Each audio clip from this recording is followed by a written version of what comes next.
Hello friends, ओम श्री गणेशाय नमः। जय श्री कृष्ण। आप सभी का स्वागत है आपके अपने यूट्यूब चैनल पर। फ्रेंड्स, आज हम आपको इस वीडियो में बताने जा रहे हैं वैशाख मास महात्म्य के 17वें अध्याय के बारे में और स्कंद पुराण के अनुसार वैशाख मास महात्म्य के 10वें अध्याय के बारे में। फ्रेंड्स, वीडियो शुरू करने से पहले आपसे रिक्वेस्ट है, अगर आप हमारे चैनल पर नए हैं और आपने अभी तक चैनल को सब्सक्राइब नहीं किया है तो प्लीज सब्सक्राइब कीजिएगा चैनल को, साथ ही प्रेस कीजिएगा बेल आइकन को, जिससे नए वीडियो से रिलेटेड नोटिफिकेशन आपको तुरंत प्राप्त हो सके। और वीडियो पसंद आने पर वीडियो को लाइक और शेयर जरूर कीजिएगा ताकि सभी भक्तों को इस वीडियो का लाभ प्राप्त हो सके। और कमेंट बॉक्स में जय श्री कृष्ण जरूर लिखिएगा। वैशाख मास महात्म सब प्रकार के विघ्नों का नाश करने वाले तथा सारी सृष्टि का पालन करने वाले श्री गणेश जी तथा ज्ञान के दाता देवी श्री सरस्वती जी तथा सब पुराणों के कर्ता श्री व्यास जी तथा श्री गुरुदेव जी के चरण कमलों में नमस्कार करके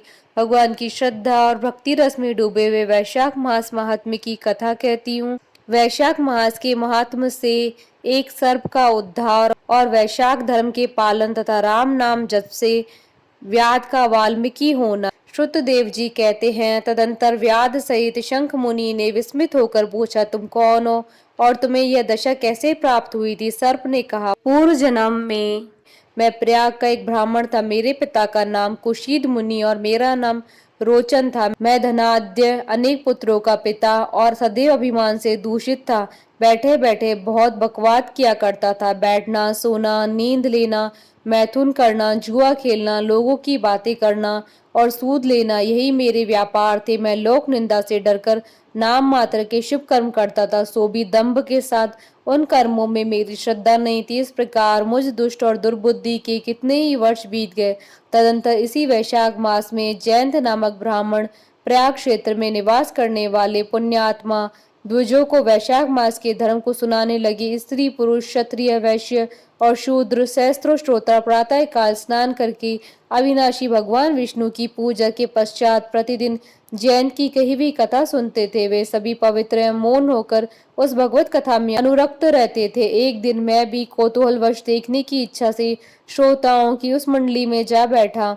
मेरे मस्तक पर पगड़ी बंधी थी, इसलिए मैंने नमस्कार तक नहीं किया और संसारी वार्तालाप में अनुरक्त हो कथा में विघ्न डालने लगा। कभी मैं कपड़े फैलाता, कभी मैं किसी की निंदा करता और कभी जोर जोर से हंस पड़ता था। जब तक कथा समाप्त हुई तब तक मैंने इसी प्रकार समय बिताया। तत्पश्चात दूसरे दिन सन्निपात रोग से मेरी मृत्यु हो गई। मैं तपाए हुए शीशे के जल से भरे हुए हलाहल नरक में डाल दिया गया और 14 मनवंतरों तक वहां यातना भोगता रहा। उसके बाद 84 लाख योनियों में क्रमशः जन्म लेता और मरता हुआ मैं इस समय क्रूर तमोगुणी सर्प होकर इस वृक्ष के खोखले में निवास करता था।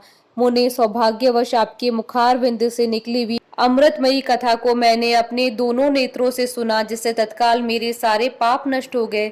मुनि श्रेष्ठ, मैं नहीं जानता कि आप किस जन्म के मेरे बंधु हैं, क्योंकि मैंने कभी किसी का उपकार नहीं किया तो भी मुझ पर आपकी कृपा हुई।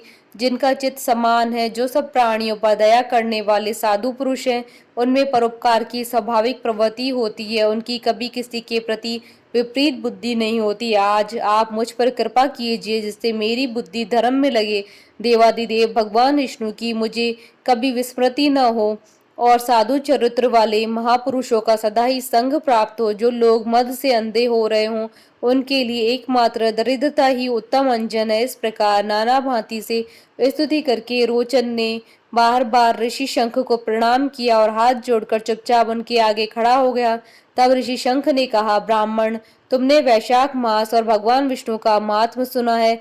इससे उसी क्षण तुम्हारा सारा बंधन नष्ट हो गया। द्विज श्रेष्ठ, परिहास, भय, क्रोध, द्वेष, कामना अथवा स्नेह से भी एक बार भगवान विष्णु के पापहारी नाम का उच्चारण करके बड़े बड़े भारी पापी भी रोग शोक रहित वैकुंठ धाम में चले जाते हैं। फिर जो श्रद्धा से युक्त हो, क्रोध और इंद्रियों को जीतकर सबके प्रति दया भाव रखते हुए भगवान की कथा सुनते हैं, वे उनके लोक में ही जाते हैं। इस विषय में तो कहना ही क्या है।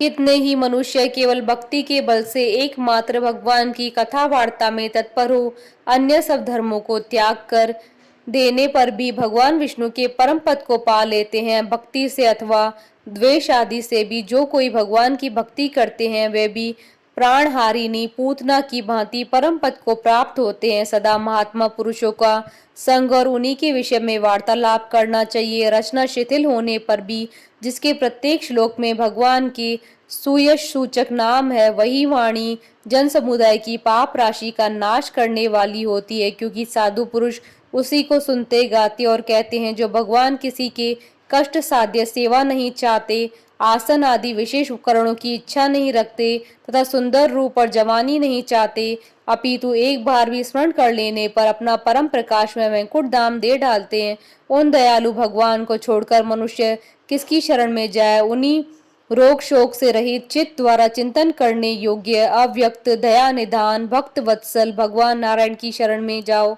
महामते, वैशाख मास में कहे हुए इन सब धर्मों का पालन करो, उससे प्रसन्न होकर भगवान जगन्नाथ तुम्हारा कल्याण करेंगे। ऐसा कहकर शंख मुनि व्याध की ओर देखकर चुप हो गए। तब उस दिव्य पुरुष ने पुनः इस प्रकार कहा, मुने, मैं धन्य हूँ, आप जैसे दयालु महात्मा ने मुझ पर अनुग्रह किया। मेरी कुत्सित योनि हो गई और अब मैं परम गति को प्राप्त हो रहा हूँ।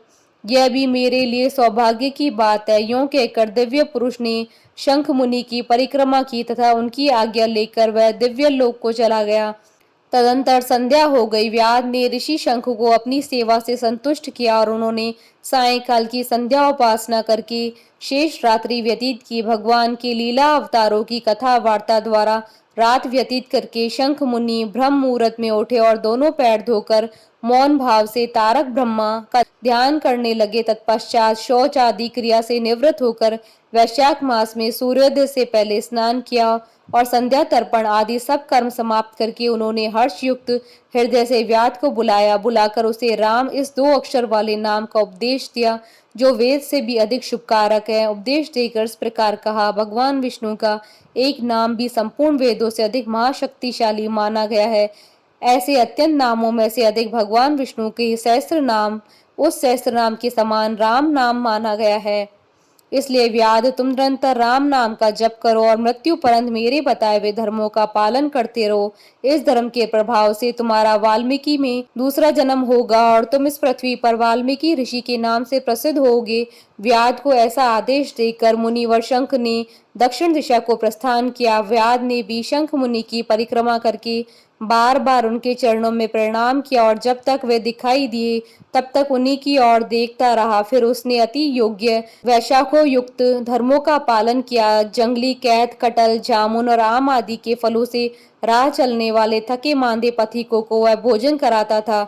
जूता, चंदन, छाता, पंखा आदि के द्वारा तथा बालू के बिछावन और छाया आदि की व्यवस्था से पथिकों के परिश्रम और पसीने का निवारण करता था। प्रातःकाल स्नान करके दिन रात राम नाम का जप करता था। इस प्रकार धर्मानुष्ठान करके वह दूसरे जन्म में वाल्मीकि का पुत्र हुआ। उस समय वह महायशस्वी वाल्मीकि के नाम से विख्यात हुआ। उन्हीं वाल्मीकि जी ने अपने मनोहर प्रबंध रचना द्वारा संसार में दिव्य राम कथा को प्रकाशित किया, जो समस्त कर्म बंधनों का उपच्छेद करने वाली है। मिथिला पते, देखो वैशाख का महात्म कैसा ऐश्वर्य प्रदान करने वाला है, जिससे एक व्याध भी परम दुर्लभ ऋषि भाव को प्राप्त हो गया। यह रोमांचकारी उपाख्यान सब पापों को नाश करने वाला है। जो उसे सुनता और सुनाता है वह पुनः माता के स्तन का दूध पीने वाला नहीं होता है। इति श्री स्कंद पुराण महात्म का 10वां अध्याय संपन्न हुआ। बोलिए भगवान विष्णु की जय, सनातन धर्म की जय। हमारे साथ इस वीडियो में अंत तक बने रहने के लिए आपका धन्यवाद। ओम श्री गणेशाय नमः। जय श्री कृष्णा।